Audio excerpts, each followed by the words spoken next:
talk about activities for our kids. Now, for our family, my husband's a pastor, and so we always had church activities to go to often. But we did have a lot of Saturdays that were free, and we do still have a lot of evenings that were free. And so our kids did play sports, but we often set it up that they could only do one sport at a time. And that way our calendar didn't get completely filled up with sports.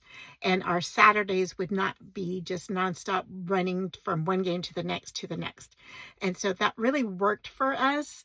Our only thing that we let overlap a little bit would be if they had wanted to take music. But even that, I don't know, somehow we just made it work that by the time my kid wanted piano lessons, she was done with sports. So, for us, it just worked out that that's how we did it. And that was the path we took.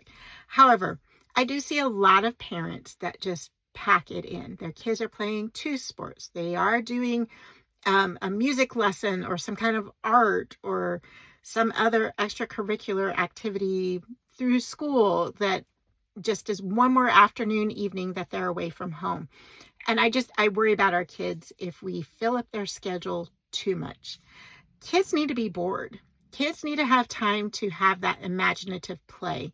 And by filling up every waking moment with a structured sport or practice and all that routine, I'm all for routine. You can ask anybody that knows me in real life.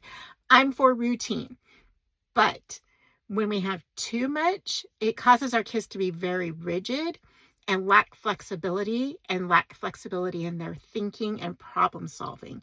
And if we continue to just pack in their schedule, they won't have time to, play with their neighbor kids or try out something else that maybe interests them if they're locked into a particular sport or a particular instrument. So consider your schedule, look at your calendar and see what's really dictating your time.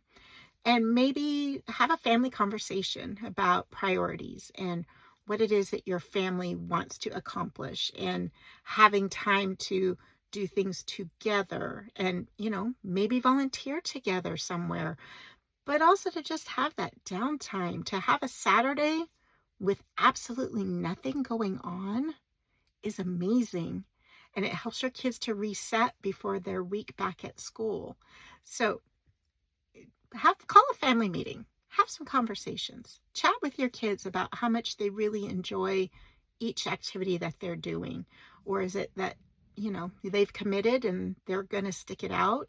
That's a good thing to teach our kids, but we also need to teach our kids to prioritize our mental well-being, our physical well-being, and to learn how to edit ourselves so that we give ourselves room to rest and to reset.